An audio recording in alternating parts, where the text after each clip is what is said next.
out there. Welcome to the Rollout by RetailSpaces.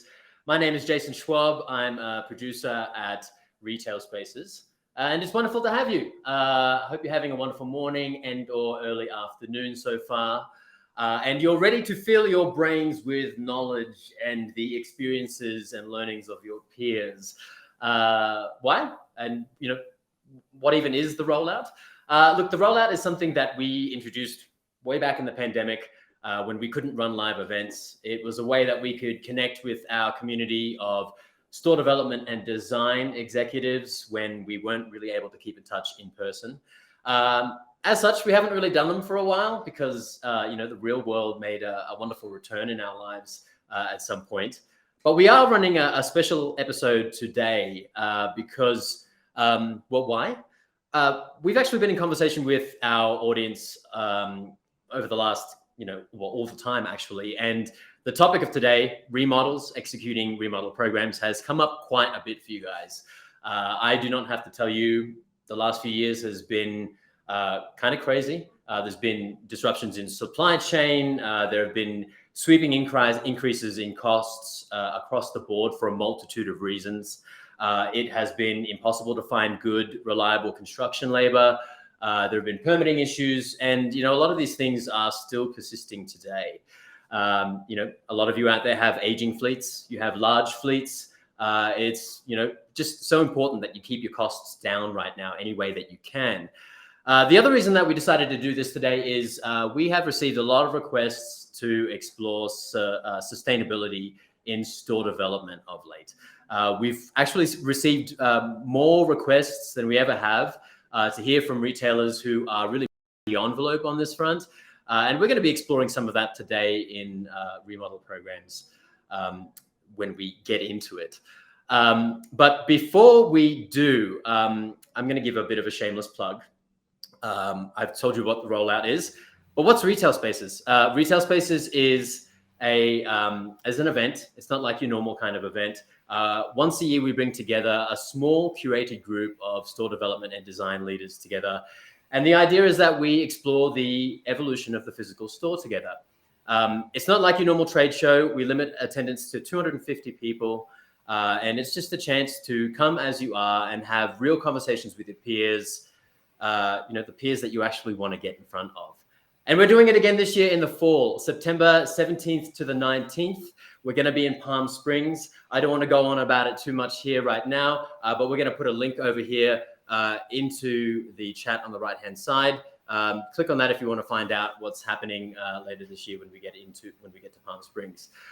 But without any further ado, let's get into our topic for today. We're actually lucky to have this episode today of the Rollout sponsored by one of our great vendor partners, NGS. And it's awesome to be able to have someone from NGS here today, Angie Druley. She's going to be joining us live right now, actually. So, Angie, you're there? Hi, Jason. You can I'm hear here. me loud and clear? How you doing? I can. I'm doing well. How are you?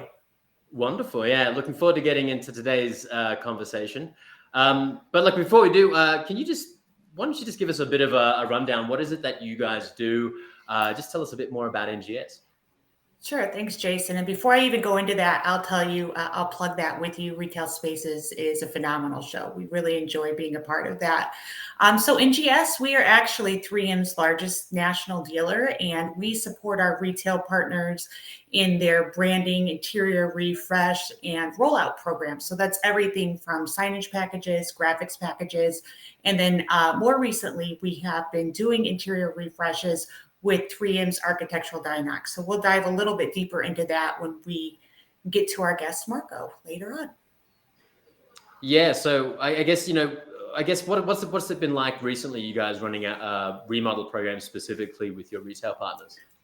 I mean, everybody's looking for cost savings, right? Everybody's looking to do things as quickly and as cost effectively as possible. So we've been really challenged to help people value engineer their projects.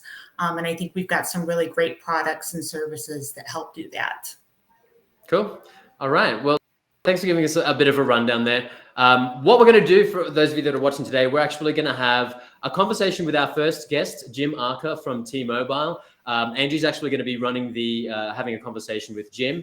And then we're going to have a conversation with Marco from Guess. And then at the end, we're going to come back on for a group discussion just to flesh out these issues a bit more. But what I will say before we jump into it is these sessions are made so much more interesting by you guys. You can see over here on the right-hand side of your screen, we've got a Q&A tab. We've got a chat tab. Feel free to talk to each other in the chat section. But more importantly, while we're talking today, throw your questions into the chat section, and we're going to find moments throughout this to throw them at our guests. So look, Angie, I'm going to throw it over to you in a second, but we're going to bring live right now Awesome. Jim Arca, who is the Director of Construction and Facilities at T-Mobile. I'm going to let you guys have a little discussion, and then I'll see you guys in a little bit. Thanks, Jason. Hi, Jim. Hey, Angie, how are you? Hey, I'm doing well. Good to see you again. I'm excited to talk to you today. Good seeing you. Yep. I think I'm excited to be here. Thanks for the invite. We appreciate it. I think a lot of people in the industry are aware kind of what T-Mobile has been doing over the last several years. But just to kind of paint a picture, why don't you walk us through what that's looked like for your team as you have converted those Sprint stores over to T-Mobile? Yeah, so if we want to talk about remodel programs and rollouts, of course, that's the mother of all programs right there. So we had management come to us as the merger started to become imminent, and they came to us and said, "Hey, we need to remodel 3,600 stores in 4 months." Well, as we all know, that's impossible. Well, I don't want to say impossible because nothing's impossible, but it's improbable. It's just very difficult if you've got a 6 to 8 week remodel project, and plus permitting and everything else that we had to do to try to get that done in 4 months. Well, as construction folks and people, our job is problem solve. How do we solve this problem? And I look at any rollout and any program really with 3 different phases that we've got to look at that you can control, which is time. By the way, 4 months is not enough to do 3,600 remodels. Funding, so through that merger, the funding really wasn't an issue. Resources, we can go out and hire enough GCs.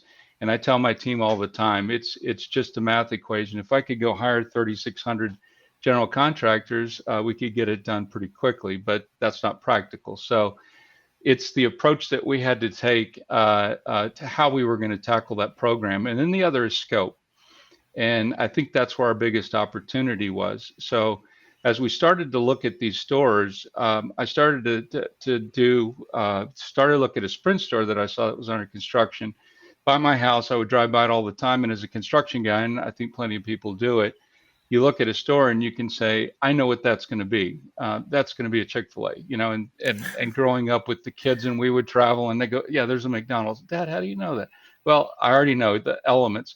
But this store stumped me. It was a store that was there, and it was very generic, white fixtures, gray walls, until they finally put up the signs, and it was a Sprint sign. And this was 2-3 years before the merger took place. And I said, wow, that was, the yellow now makes that a Sprint. So as I was trying to contemplate how we were going to tackle this project, I remembered that. And I said, if we were to go and just remove the yellow and put the magenta into it, the public's not going to know that those aren't T-Mobile fixtures. They're going to say, oh, there's a T-Mobile store now. So we had the plan, let's reduce the scope, and how quickly could we go in, change out all the graphics, change out all the colors, and make it a T-Mobile store. Not that simple. There's a lot of backroom systems that we had to do. There's a lot of technology that we still had to do. And we thought, eyeballing it, I knew I could do that probably in a day. And if we were to do that and be able to plan it, we could knock out 3,600 stores in 4 months. But we weren't sure. So one of the things that we were able to do, there was a store mock store in Overland Park where Sprint's headquarters were. And we were able to go in there and say, okay, let's get all the graphics that we would need for this. And it was all yellowed up. And we went in, took all the yellow out, put all the magenta in, and voila, it was a T-Mobile store. So we have the graphic here of the store there, and within a matter of about 4 hours, just the look of a Sprint store was now a T-Mobile store. So again, not the hardest thing to do, but the fixtures were generic enough, the floor was generic enough, And so we were able to do that. So not only are the graphics in the store yellow, as we started to go through it, we said, okay, what else is yellow? Some stores have graphics, some of the stuff that NGS puts in on the outside windows. Well, we'd have to take those down, black those out. There's, chairs and furniture that might have yellow. How do we replace those? There's walls that are painted that are yellow. We would have to paint those a generic color. And we could go through and methodically on the math equation. We don't have 3,600 contractors, but we came up with roughly 17, 18 contractors and doing 60 stores a day. So we could do 60 stores a day for 4 days. And then on the 5th day, go back and capture anything that probably wasn't done within those 4 days. So we were able to make it work with the time that we were given by reducing the scope. So that was the plan. However, we were still thinking, can we get this done or can we not get it done? And can it be done in a day? If you're doing 60 stores a day and you're going to take off for 4 months and do that, and it takes you longer, you can't really stop that train. So it was, we had an idea, and Angie, you and I talked about this the other day, talking with my Sprint counterpart. I asked, is there any stores that you're closing anytime soon? And they found a store in Portland, Oregon, and it's a store that they were about to close like in 6 days, but they only had 7 days before the end of the month to turn it back over to the landlord. So the very little limited time that we had. So we had an idea. Let's go try it on that dead store, if you will, to go in. So things like carpet that had yellow in it, we had to replace. So we went through and developed this scope to say, this is the plan that we want to do as we get in this store to see if we can get this store turned over in a day. So we quickly mobilized a whole group of folks came down with retail technology equipment from Seattle and drove down to Portland. A bunch of us flew to Portland. About 50 of us crammed into the store. And this was going to help us develop our process documents as well. And, plan this thing out. We're going to be okay. So we went in and we affectionately named it the cadaver program. We're going to practice on a dead one first and then see if it's going to work or not. We went in, spent the whole day going through the whole scope of work, running the clock, and people, we've had some of our contractors go, well, we know how long that's going to take. Nope, that gray's not yellow. That wall is not yellow, but it's gray, but let's go ahead and paint it 2 times. Let's go ahead and pull up the carpet and set it back down. And we timed it out and we knew we could do it in a day. So that allowed us to know that we were going to be set for success by rolling out that program. Now where we're at, after we did that, we successfully did it. So on day 0 on April 1st of 2020, we started the program, and on August 1st, when the stores closed, they took out all the POP and they put on the magenta ones. And on August 2nd, they were all T-Mobiles. They flipped the magenta lights on. It was now magenta POP, and we had 3,600 stores that were now T-Mobiles. So that's amazing. So the planning, just planning, and looking at the 4 different things. And as we talked about earlier, if you don't have the time, you don't have the funding. If any of that in the equation is 0, anything times 0 is 0. It's just not going to be done. But it's how you push and pull those different levers to be able to set up a program for success. Yeah, I thought that was really interesting when we were talking last week, you talking about the cadaver project, right? It's one thing to think, I think that we can do this in this amount of time. It's completely different to go in and test it. And just listening to you now, another thing that I think is really interesting is that sometimes we can get kind of caught up in the details and the minutia of everything that has to be done. And what I hear you saying is we really boiled it down to what the brand identity was facing the public. How would the public know that this is now a T-Mobile and no longer a Sprint? And you boiled it down to color, really, the brand color. Let's get those brand colors changed so that we're identifying as a T-Mobile store. So as you were doing that, as you were kind of paring back on the scope and figuring that out, how were you communicating to your other teams? And how did you get the buy-in to, we're going to do this now and then go back? once we've converted these? Yeah, I think the time was the biggest effort. We weren't given the time. So how do you reduce that time of what you've got to do? And that's the scope. And to add, April 1st of 2020, if that means anything to anyone, because on March 10th of 2020, we came to a screeching halt with everything closing down. So when we got ready to go, it was ready, set, go. About 60% of our stores were closed because we were in the pandemic, had just started. Things were closing. We weren't sure what was safe, what wasn't safe.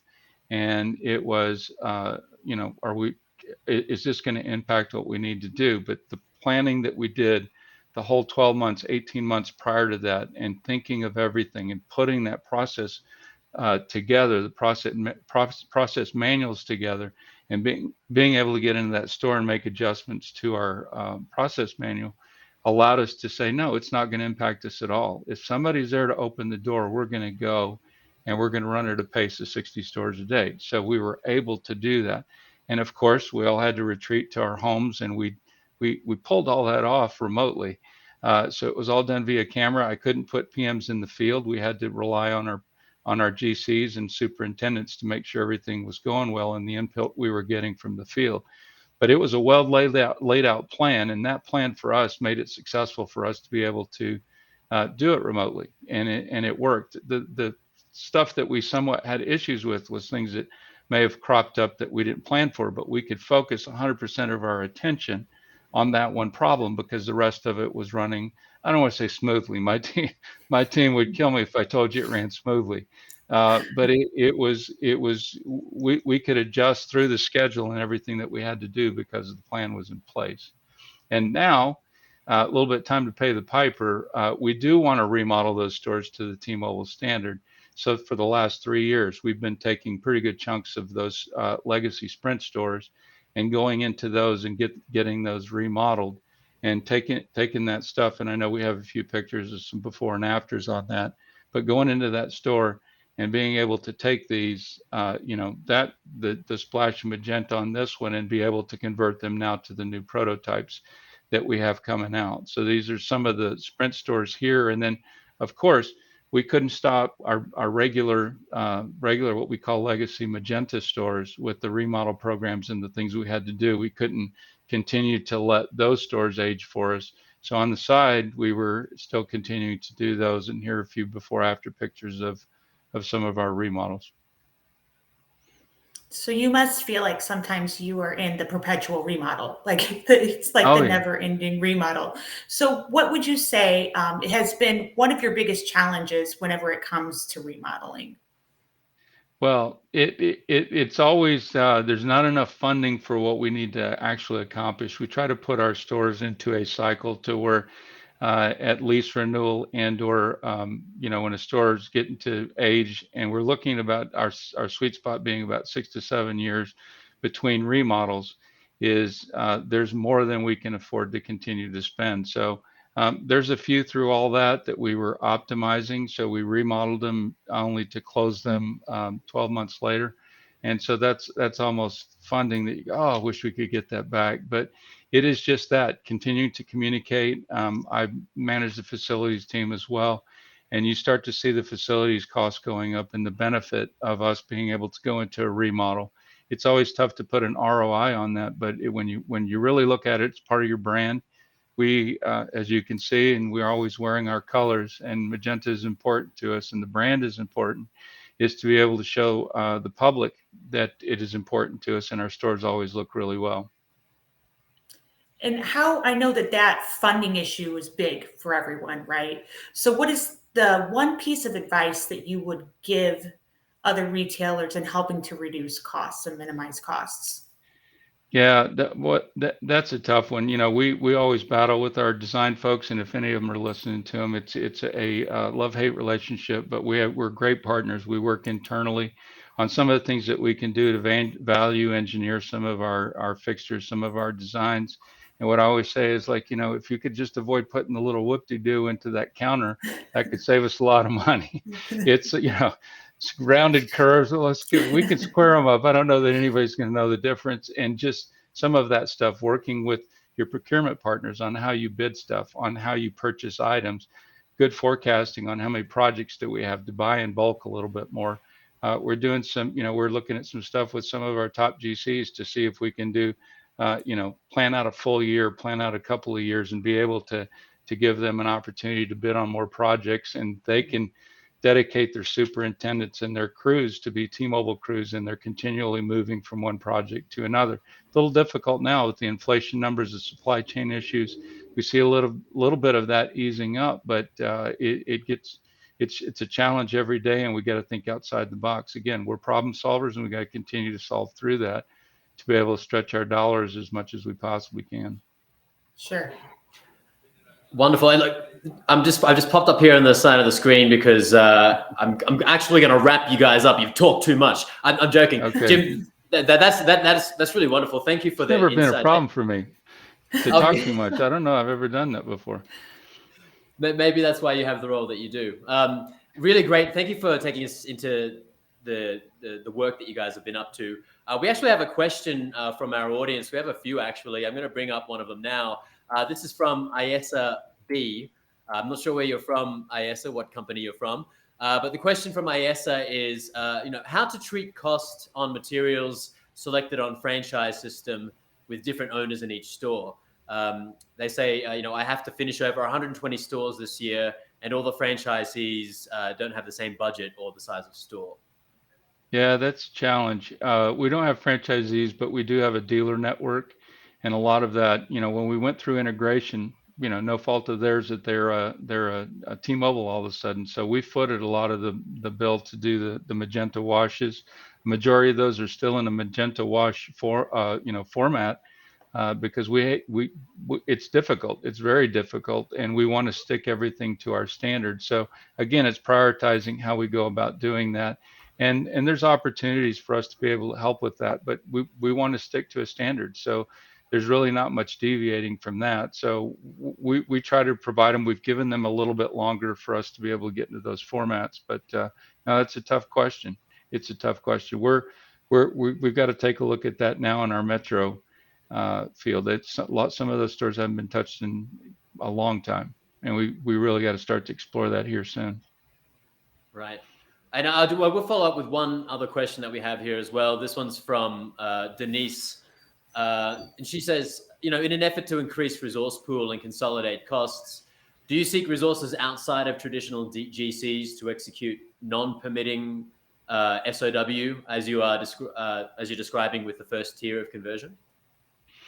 Yeah, again, I don't want to. Is there anybody on this? Because I don't want to say there's a gray line there. So there's a certain part where you pass your threshold to where you have to start permitting. Those washes were just basically changing carpet and painting and changing out some furniture. So there was no permitting involved. So that's another big factor when it comes to time. If we were to fully permit those, 4 months isn't enough to permit in most places when you do full remodels. So it's one of those things you can do as a maintenance program to be able to refresh those. Absolutely look at what you have to permit, what you can't permit, and anything you don't have to permit, goes a lot faster because that avoids the permitting process plus the inspection process.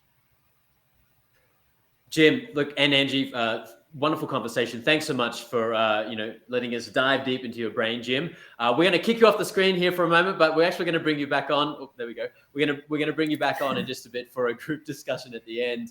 And Angie, it's the time for our next guest. Like I mentioned at the start of this today, sustainability was something that we wanted to focus on in this session today. And I know you guys have been doing wonderful work with Guess. And we're lucky enough to have Marco Arroyo from Guess, who's the Senior Director of Store Planning, Design, and Construction at Guess. And we're going to bring him live right now so that you guys can have a chat before we come back on together at the end. Marco, how you going? Hey, Jason, Angie. I'll see you in a bit. Hi. Hi, Marco. Hi. Thanks for joining us. Marco and I have been working together for many years, so this really is just like, having a conversation with a friend. And it's been exciting to work with Guess. So before we kind of dive into the details, why don't you tell us a little bit, kind of about your role and then what Guess has been up to on the remodel front over the last several years? Thank you for the invitation. I'm glad to be here. I am the Senior Director of Store Design Planning and Construction for Region 1 and 3, which is basically the Americas and Asia. Guests in the last several years have been pushing to be an eco-friendly company. This is a big initiative for our founder, one of our founders, Paul Marciano. And one of the key things here is one of the key things is one of the key things for sustainability is the actions. By using a product for longer periods of time, will would allow us to meet those goals of sustainability. Uh, During this process, I joined Guess in June of 2021. A month after I was hired, I was given the task to overtake a refit program that will involve 92 stores here in the U.S. and Canada, in which we have to go in there and basically do a facelift. Store Guess has been in the business for 43 years, so we have a big fleet of 1,600 stores. And as you may understand, a lot of those stores have not been touched in years. So one of the tasks, or one of the things that we looked at was timing. I mean, we had basically 4 months before the holiday season back in 2021, and we had to complete 92 stores. Major complications from that is obviously we were still in the middle of the pandemic. There were supply chain disruptions. There's also the cost efficiencies that we had to look at, and as I mentioned, timing. So in 4 months to to fully remodel 92 stores is a big task. So what we did is we didn't have proper timing for the planification of this project. As you know, retail it's a fast area, and we had to remain practical and agile and quickly resolve challenges or issues that arose during the process. 2 weeks into the process, into this process, I reach out to Angie and NGS because the company we started to work with this for this program just completely dropped the ball, and they were just not meeting our specifications. So Angie and her team quickly put together a package and some sort of process so we can start to first and foremost look for the materials, 3M materials, and then start the planification for this program. I'm sweating a little bit just remembering all of this, Marco. Like it's Me all too. coming back. Me It's all too. coming back, right? And just to clarify, part of that initiative that you were undertaking and part of the sustainability play for guests was that you were refinishing your fixtures rather than replacing them. So you saw an opportunity from the work that you were doing overseas in Europe and Asia to not only have like the sustainability play, but some brand continuity by using the same products in different markets. And so I think we have some before and after photos, if I'm correct. So going in and using that architectural finish to refinish the fixtures rather than replacing them. And so can you talk about a little bit about what that did for guests with regard to their sustainability play? How did that help you? Yeah, so one of the big pluses that we had during this process is Gas being a global company, we were able to uh, negotiate a standard pricing for the material, for the 3M material. So everything across the globe will be charged the same cost. So that alleviates some of the burdens of the costs. Um, we Part of the plan of sustainability for guests is also try to elevate the brand experience in our stores. by choosing this type of material and then recycling or reusing some of all of the millwork fixtures in our stores and refinishing with the 3M material gave us our opportunity to complete the task in 4 months, but also keep on under our budget, our designated budget.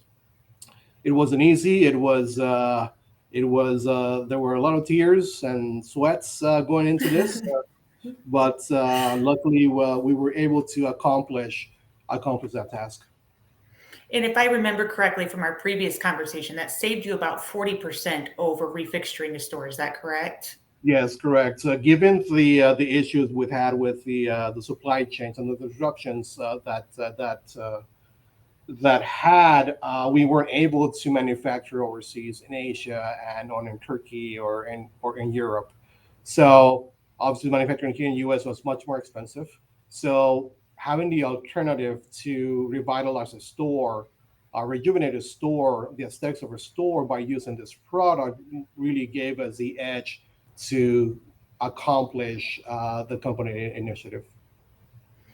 And one of the things that you said is, and Jim talked about too, right, is this really short timeline that everybody's expecting. And I think that that's really common in retail, right? Everybody, like if I get anybody that's asking me for something in 3 months, I feel like they've given me 3 years because everything's really quick, really fast. And so you're dealing with, a new position, a really short timeline, and leadership and pressures from leadership. So how do you think, from your experience and from your perspective, how do you manage that? How do you manage the realistic expectations, meeting timelines, communicating to your vendor partners, and then communicating back to your leadership so that everybody's on the same page? Communication is key in everything that we do, especially as directors, as head of departments. The communication between upper management and ourselves has to be clear and concise. Yes, there's a lot of back and forth. The term that I use is negotiations, and just being transparent, and then setting the standard across the board, ensuring that all of our partners in this, all of the different departments that are involved in this, are clear on the vision and have no doubts on what we need to do. Yeah, it's a big deal, isn't it? Yes. And for other retail partners that are on here, your colleagues that are on here, if you could give any advice, or if you would say, hey, this is my biggest lesson learned and where I would recommend maybe tweaking things, what would that be? I think it goes back to what Jim was mentioning, timing. That's essential for anything that we do in the retail and construction areas. Timing is key. Having a team that it's over the top on the whole extent of the word will help a lot. Having those partners, those consultants, teams such as the one we had for this rollout was essential in completing this task. Yeah, that's awesome. Anything else you'd like to add? No, I'm all set. No, you're all set? Yes. Yeah, thank you. Wonderful. Thank you, Marco and Angie again, just for running us through that. Something I wonder about and something that's come up with the conversations that we have with our audience every now and then on the design side and just value engineering projects. I mean, for you guys, when you decided to take this different approach with your remodels, Marco, is there any kind of, was there any sort of friction there, sort of communicating that with the team, sort of, we're heading in this really different direction. It's not what we usually do. Can you tell us what that process may have looked like internally, getting that kind of buy-in for you guys? It is, there's always a little bit of friction on anything that we do, any changes that you do or that you make in life as a whole, especially when there's uncertainty, there's friction. As I'm going back to communications, I mean, communication is key on everything that we do. There were multiple conversations with everybody in the corporate office. we did not have the time to do our pilots here in the Americas. So it was something that we were going in blind, essentially. But as I said in the beginning, we had to start. We had to remain practical and agile, and adjust as we went through the process. Uh, the conversations were at times they were good, at times they were a little bit tough. But I think it's just a guest culture. Everybody's very involved. Very emotional when it comes to the brand and how that has to be represented. And everybody has the right approach. It's just a matter of learning how to negotiate or how to come to a point where everybody agrees and everybody is satisfied with. Right. And look, I just on that point, I wonder if we could bring Jim back on live as well, and we'll have a bit of some banter back and forth here. Just on that point with communication, you know, when we were talking in the lead up to this, Jim, you know, you mentioned you declared yourself an analogy guy, and you likened this process to, you know, apart from pulling the different levers that you were talking about before, you also talked about, you know, this is very much a kind of like a 4x100 relay. I guess when it comes down to communication, like how are you managing that amongst your teams and in terms of getting these things to stick to the timeline? So first I want to start with a rhetorical question for Marco, Senior Director of Planning, Design, and Communication. Isn't that a little bit like Fox watching the hen house? It's like, man, if I could control the planning and the design, that would be awesome. But anyway, yeah. So no, I always talk in analogies, and I think that helps people understand things. And you know, in our programs where we have new stores, it's a 4x100 relay. It's you have the real estate folks, you have the design folks, you have the permitting process, then it gets to construction. You know, I'm sitting at the very end of the line waiting for that to get through those processes to us.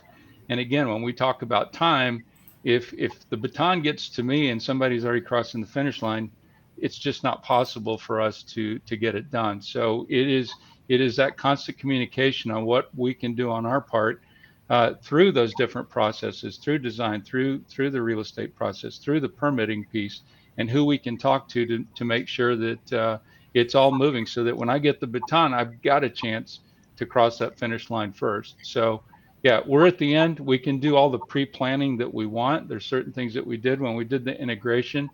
It was the FCC. There was delays, and we were continuing to plan to where we were going to do shipments directly to the store. Well, we were running out of time. We said, okay, let's consolidate those. Let's make them one shipment. So we take some of the variables out of it.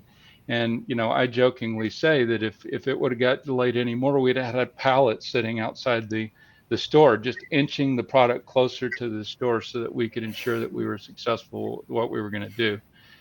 So yeah, it is through our procurement partners, another love-hate relationship we have here at T-Mobile. And you know, the design team, everybody that we've got to work with to you know, understand what their challenges are, and they, you know, communicate what our challenges are and what they need to do to help us get through the process. Yeah, and look, just on that, we do have an audience question. It's kind of related here, just in terms of dealing with other partners, from David M. And I'll open this up to anybody. You know, so how do you deal with the unexpected change orders, especially when you have to have a budget and senior leadership is holding you to that budget? Yeah, I don't believe in change orders. No, I'm kidding. They happen. They happen. I challenge my team on those, and the idea is to try to capture as much as you can up front. And you know, I always tell the team I try to find a credit somewhere to offset a change order, but that's not always possible. And we got good baselines of what things should cost us, and the change orders come in. And you know, we're continually evaluating how much is the cost year over year. In 2021, it was quarter by quarter. And how do we adjust? And we had a few contractors that had to tap out, says, hey, we can't continue to do this work at the price we gave you at the beginning of the year. So we understand that. We hold our gun as long as we can and say, well, we're going to have to, you know, you guys need to get smart. Come to us with alternatives. Is there alternative methods that we can be building what we're doing? You know, it doesn't necessarily be that spec RFP, or there's a different lighting system, or whatever it can be, that we can find ways to save money to offset some of that stuff. So through, change orders is part of our business. If we could figure it all out up front, that'd be great. But yeah, it is, and we try to control and manage those as much as we possibly can, and keeping everything in budget. And fortunately, within the budgets that we do set, we've been able to hit budgets every year. Knock on wood that we can continue to do that in years coming. Yeah, thank you, Jim. And Marco, did you have anything to add in there? Any of your thoughts? Well, yeah, just to piggyback on Jim's points, change orders are inevitable. We tried as much as we can to plan for any type of unforeseen items on the job site, but until we start the demo of a place and we see exactly what's behind the walls, that's when we start to manage and see how we can be practical and frugal through the process. But change orders are inevitable. I think that throughout my career, 20-something years, I've only had a couple of stores that did not have any change orders at all, and that's not common.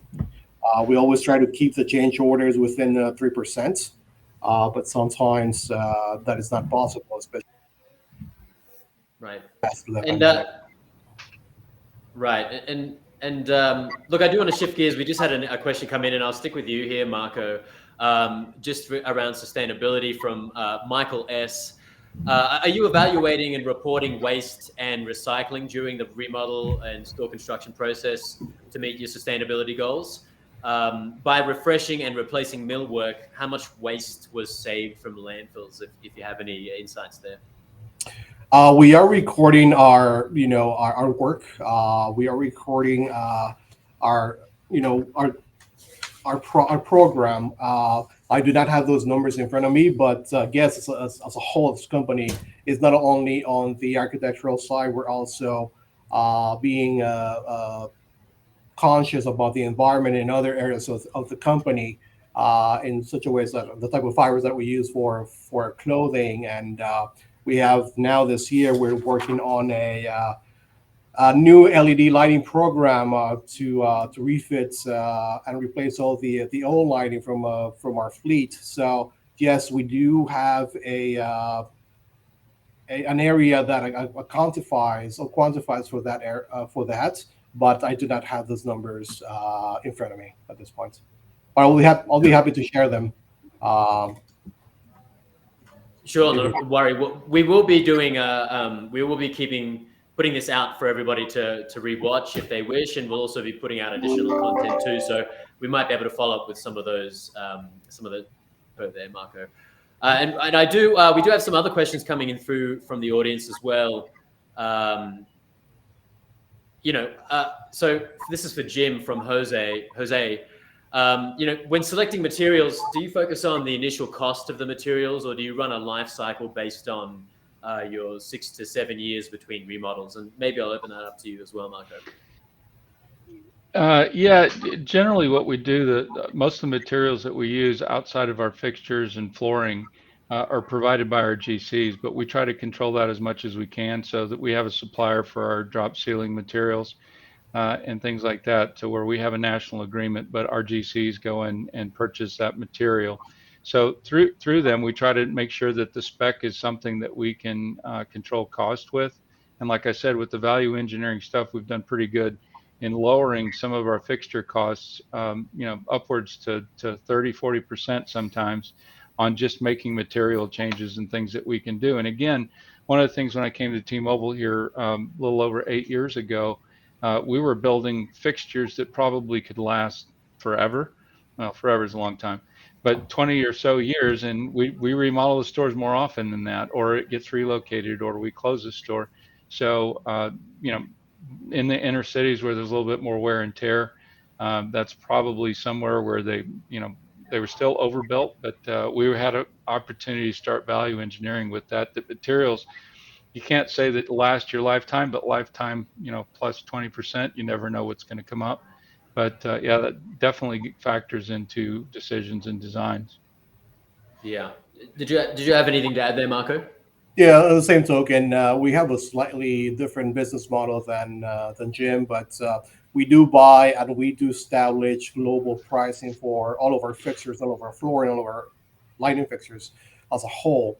That gives us the edge to have that competitivity between our vendors. And as far as the longevity of the fixtures, we do plan for, typically our leases are 10 years old, our 10 years. So we typically plan to have those fixtures there without us having to go back in there and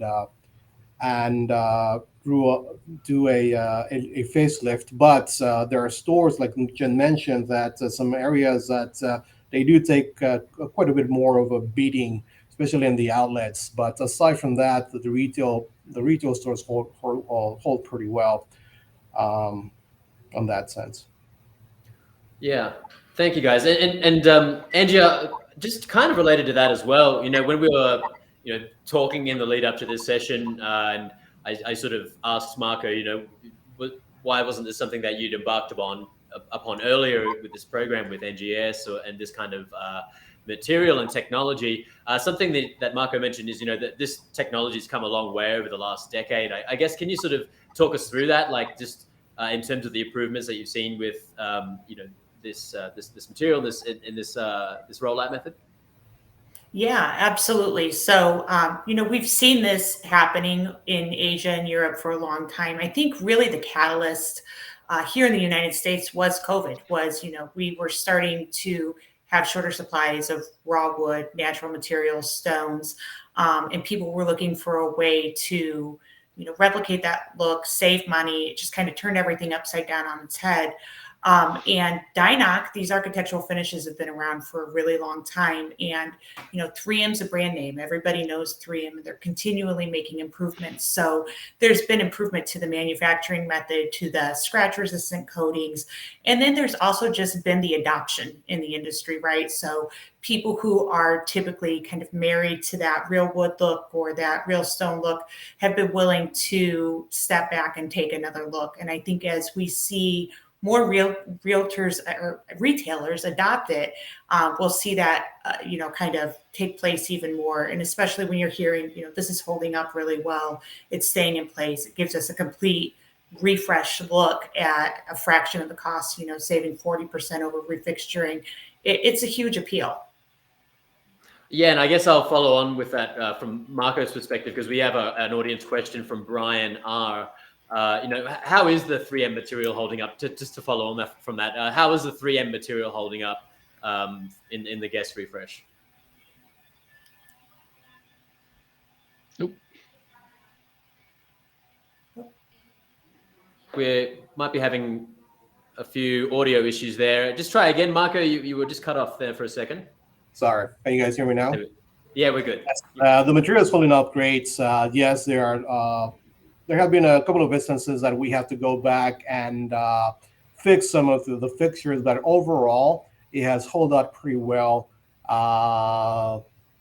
In retail, we haven't had any issues at all. It's mainly factory, and that's due to the fact that the amount of people that are coming into the store are much greater than in the retail setting. Gotcha. Look, guys, we're very quickly running out of time at the moment, but we do have just one last audience question left before we do wrap up. This one is from Teresa E. It just comes up with the single letter of people's last names. But she says, in rolling through the projects that did require permitting, and this is going back to your points earlier there, Jim, I guess if we're talking newer construction or anything like that, and the same for you too, Marco, our perception is that city offices are still overwhelmed and haven't really recovered from COVID. Have you guys found a good formula for not only pulling trade permits through or some other approach? And I'll understand if you don't want to tell any people if it's a secret that you want to keep guarded. No, if I had the secret formula, I'd sell it and I'd be rich. So it's not easy. It's getting harder and harder. Staffing has been reduced. Folks that want to try to, there's counties and cities and municipalities that have gone remote, which I think slows things down a little bit. It's a lot harder for you to go into the city to sit down for plan review or try to go push something through. So generally, if we have a delay in permitting, it's like, okay, who's been down to the city knocking on the door? And somebody goes, I've gone and knocked, but nobody answers because they're not there. They're working remote and they're doing different things. And it's been difficult. So part of that has to be worked into our timelines. We've seen, spells of it getting better, and just there's backlog. So trade permits probably a little bit easier on things that are just, we're just moving electrical and we just need a trade permit. But again, it's tough, and it's not just on the permitting side; it's on the inspection side. So for us to get out an inspector out, sometimes you can't come in 3 or 4 weeks. Well, it's 8-week project. That's over 50%. 3 weeks to 8. No, that's not quite 50% of the time that you're going to throw away just waiting for an inspector to come. So we battle it every day. And Marco, do you have any secret solutions there? No, like Jen mentioned, there's no secrets. What we do is we do hire expediters that are familiar with the city, that have a relationship with the city officials, that are able to go down to the city and knock on their door every single day. When things are difficult, we reach out directly to the landlords, to the tenant coordinator, to the general manager of the mall. They deal with the city almost on the daily basis. They do have relationships with them, so that has given us a little bit of help on our permitting process. But right now we have seen 10 to 12 weeks in Nashville for the permitting process. We're able to lower that to 6 or 8 weeks by hiring a local expediter that works with the landlord and works with the city. But aside from that, it's difficult, and it will remain difficult for the next couple of years, I believe. Yeah, that's certainly the kind of feeling that we're getting from our audience as well. Good luck with you as you deal with that. And I did say that was our last audience question, but we do have just one more I want to squeeze in here, because just when it comes to sort of streamlining your processes, from Ryan M. How many different store designs do you guys currently have in the field? And how long is a typical remodel design lifespan for you? If you can answer those. Yeah, I'll go first. Just after the integration, Sprint had snowflakes is an understatement. There was quite a few of them. There was about 60 different design types that they had, and it was just small variations of different things. At T-Mobile, roughly around, I would say probably 8 to 10 different design types. And as we go through and remodel them, a lot of it is to helping our merchandising folks to have less planograms and things that they need to plan for. But I believe collectively now, between Sprint and T-Mobile, Sprint legacy stores and T-Mobile legacy stores, we're down to about in the 20 range, 20 to 25 different ones. And they're not drastically different. If you were to bucketize them, there's probably 8 or so large categories. But yeah, the more we can get standardized and the more we can do to put that together, that helps a lot of folks, helps our facilities folks, helps our merchandising folks. And yeah, just from, when you got to replace a cabinet and you're going, what's the design type? Which one is it? And what year was it installed? Because we made a slight modification to it so it doesn't stand out like a sore thumb when you install it. And on our side, it's slightly a little bit more due to the fact that Guest has been in business for 43 years. We have 8 different brands, and each of those brands has different categories that vary slightly between them. But overall, I would think we have about 45 to 50 different variations or any given conceptual design aspect out there right now in the field, and it is quite difficult and quite a big task to try to combine all those designs and put them in buckets, as we did for this rollout that we did along with NGS. Wonderful. Look, we've we're basically at the end of our time here, guys. We're going to wrap up in just a second, but I just want to sort of see if you have any closing thoughts. Hearing you guys speak kind of brings me, I guess, a memory.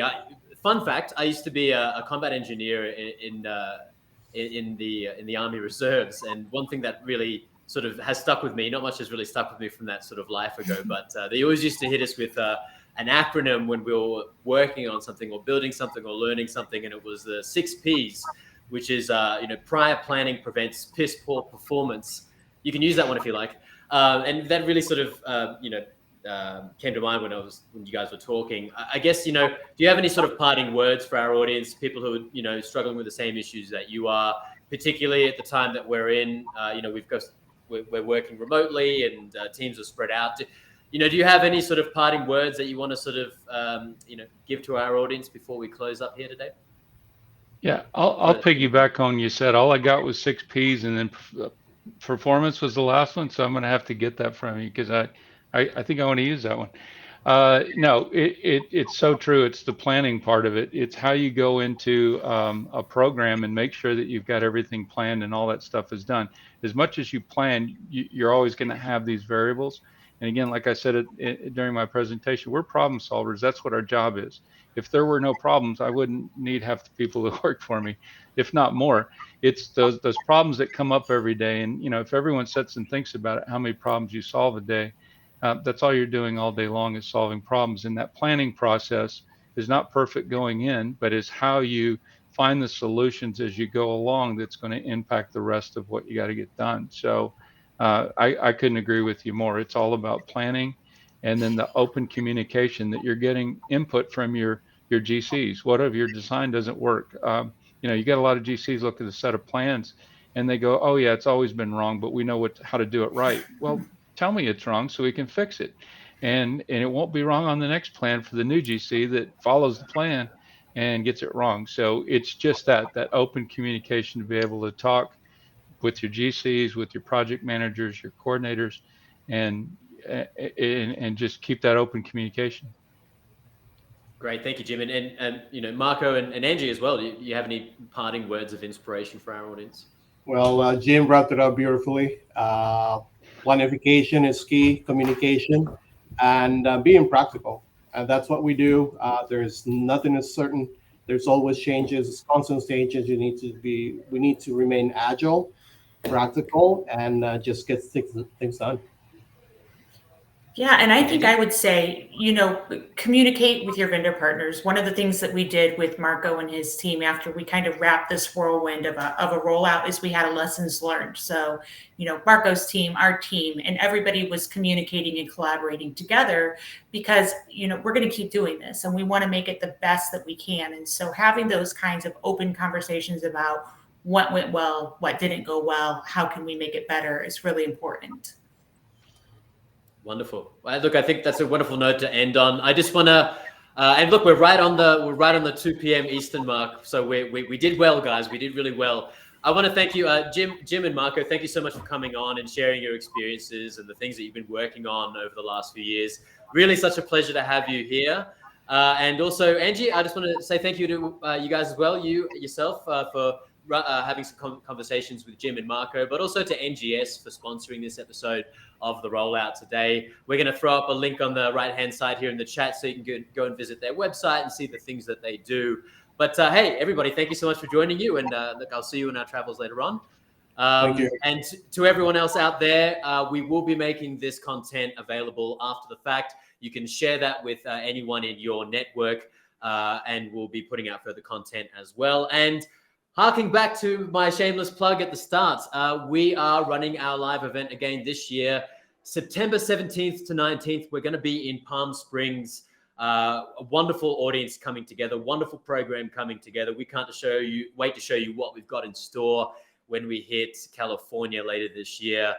And registrations are open. So once again, head to the link here that's on the right-hand side. Check out what we've got planned and request an invite if you are, an executive in store development and design in retail. But look, this has been the Rollout for yet another episode. Thanks for joining us. We can't wait to see you either in person or virtually again. And best of luck with your remodel programs. See you later. I got